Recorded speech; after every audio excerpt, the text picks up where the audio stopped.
Hi, my name is Lindsay from Lulubelle's Bakes. I'd like to welcome you to my kitchen today and to my YouTube tutorials.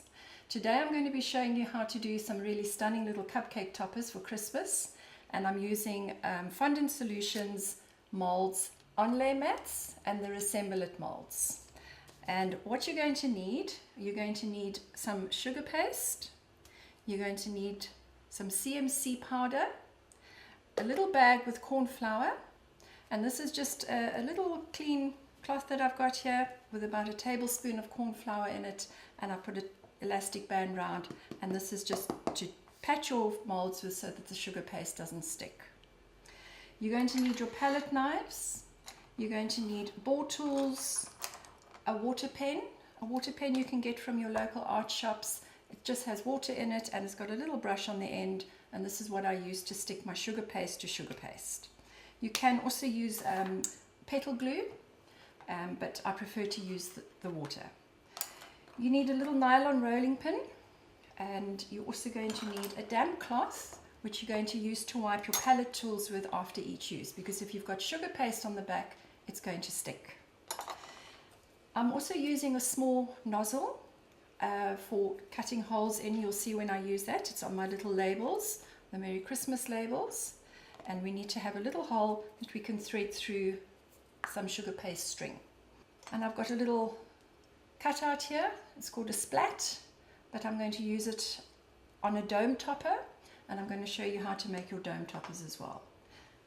You also need a cookie cutter and a little board which you're going to put your sugar paste over to dome it, and it needs to dry in that position, and then you end up with a nice smooth dome topper.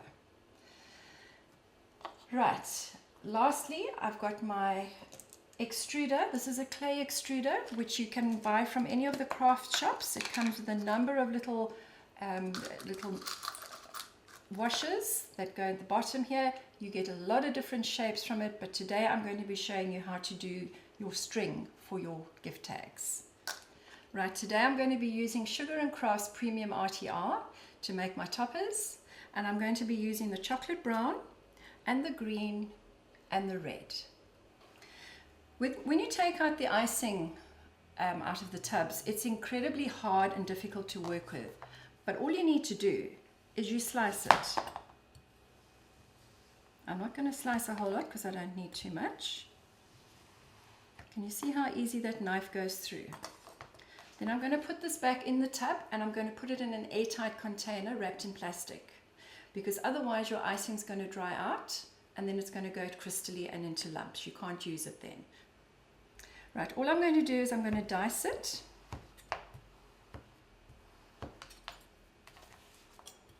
Into little squares. And then I'm just going to start kneading it. Can you see how quickly that comes together? Most amazing product. Here we go. Quick sticks. Right, now I've got that ready. I'm going to just put some cling foil over what I'm not going to use. You must always keep your sugar paste covered, otherwise it's going to dry out. And here I've got some cling foil. There we go. Right, what I'm going to do now is I'm going to add some CMC powder to the sugar paste. This will firm up the sugar paste so that you can use it in your molds. And all I'm doing is I'm just dabbing a little bit onto the sugar paste and I'm mixing it in until it's all blended in. Don't put too much in, otherwise your icing goes very hard and becomes almost like a rock. So now what I'm going to do is I'm going to make some little toppers using the Onlay mats, and this has got a wooden effect to it, and this one has got little holly leaves on it. You can get all these mats from Fondant Solutions. Roll it into a ball. Always start off with a board, nice smooth board. Then you take your rolling pin. At the moment I've still got my guide rollers at the side, and this is going to give me a nice even roll, not too thin to start off with. So I'm just going to roll it gently and try and keep it as square as you can. Right, so now I've got it to the size I want. There's my onlay mat. You first dust your onlay mat with a little bit of corn flour, and this is just going to stop it sticking, and then just bang out the excess. Now with sugar paste, when you roll out your sugar paste, this is your top side. The underside is very shiny, that's your wrong side. So you want to make sure that your top side you flip over onto the onlay mat. So again, I'm just putting a little bit of corn flour on, flipping it over so that the shiny side is now upwards. Now I've turned it over and I've put a little bit of corn flour on the top, and the reason I'm doing that is to stop it sticking to my rolling pin as I'm going to roll over. What I need to do now is remove the little guide rollers on the side, because now I want to try and roll as hard as I can, but I don't want it to go too thin, but I want to get all that impression from the wood onlay mat onto my sugar paste. And you need to do this in one long movement. So don't roll your roller back and forth, otherwise your pattern is going to smudge. So I'm going to start rolling at the top of the onlay mat. I'm going to push down gently, and then I'm going to roll towards me. And I'm rolling all the way. Then you flip it over, and then you carefully pick up your mat. And there you will see your wooden pattern has come through. Now don't worry about all the little bits of corn flour, because that will dust off. Now I'm going to take my cookie cutter, and you can either have the straight side or the frilly side. I like the frilly side, it just gives a little bit more texture to it. And when you cut it, you need to push down hard. Okay, gently wiggle it, otherwise if you wiggle it too hard you're going to lose all the pattern on the side. And pick it up with your palette knife. And if you've got any frayed edges around the side, just gently press them down to blend in. And there we have a topper. Now that needs to be set aside to dry, because you can't use those for at least 12 hours. You can either let them dry overnight on a piece of sponge, or you can put them into your oven without the temperature on, but just the fan. And the fan will help assist it dry quicker. Right, next thing I'm going to do is I'm going to make some little cones. I'm using my brown still, so I'm just going to take off a tiny little piece. And whilst I'm not using the sugar paste that I've already got the CMC in, I'm going to pop it under this little plastic container, and that will just stop the air getting to it. So again, I'm going to use my corn flour. I'm going to just dab a little bit into the mold. You're going to take a tiny little piece. You don't want to overfill your mold. And I'm going to just pop that into the mold. Pop it in. Now that one's got a little bit too much, so I take my palette knife and I just scrape off the excess.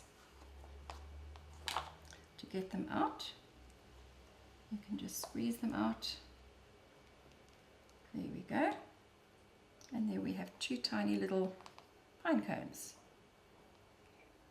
Now I'm going to show you how to do a Christmas domed topper, and I'm going to be using the brown, which has already got the CMC in, which we mixed in earlier. So I'm going to just roll that out with my guide rollers on the side of my rolling pin, so I don't go too thin.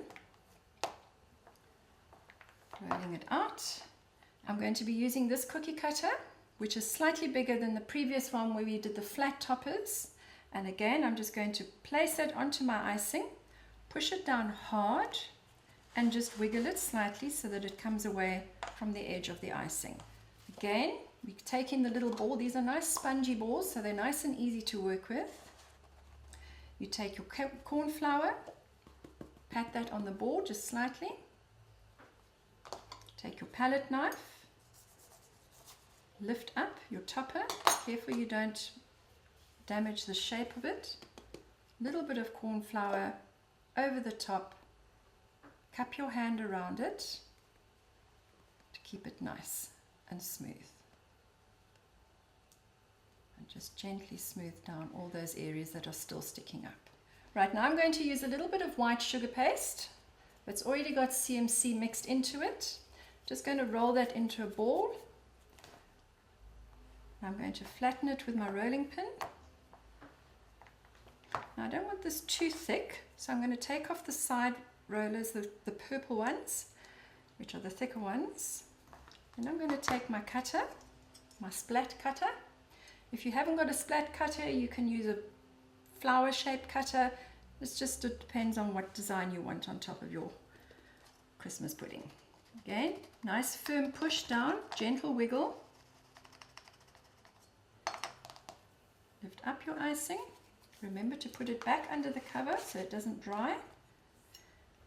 Always make sure that your palette knife is clean, and always keep a damp cloth just to clean it off, because if you've got any sugar paste at the back, it is going to stick. And you can just dry your knife with a cloth, just so it keeps it nice and clean. Now all I'm going to do is gently pick up the splat, turn it over, and you can see there's some little rough edges around there. Now I'm just going to pat those back in gently with my finger, just to tidy it up a little bit. Then I'm going to take my water brush, which has just got water in it. I always test it on my hand just to make sure it's not coming out too fast. You don't want it too wet. Just gently put some water on there, and then go to your topper and put it right in front of you. Make sure you've got it nice and centered, and then you can put your splat on top. There we go.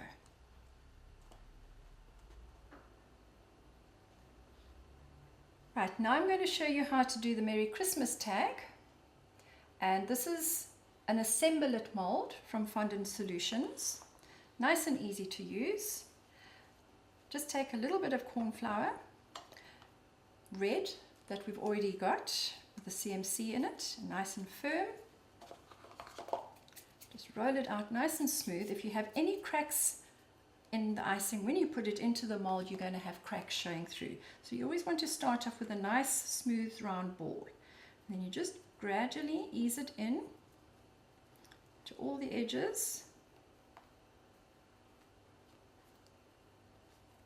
A little bit of corn flour just to stop it sticking.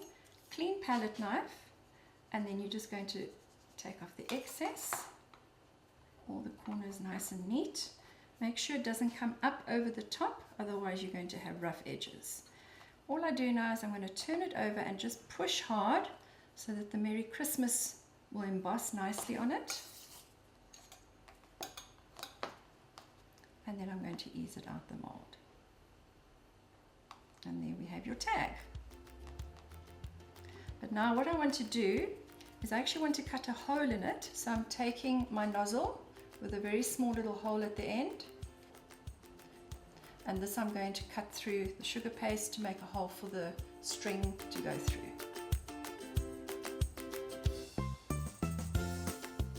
Push it hard, wiggle it. Now that needs to dry before I can actually put the string through. As I'm going to take a little bit of brown, which I've mixed with white, the premium RTR. Roll it into a sausage, and then you take your extruder, pull it out, and pop that in. Now the attachment I'm using for this one looks like that, and this goes into your top of your extruder, which you screw on.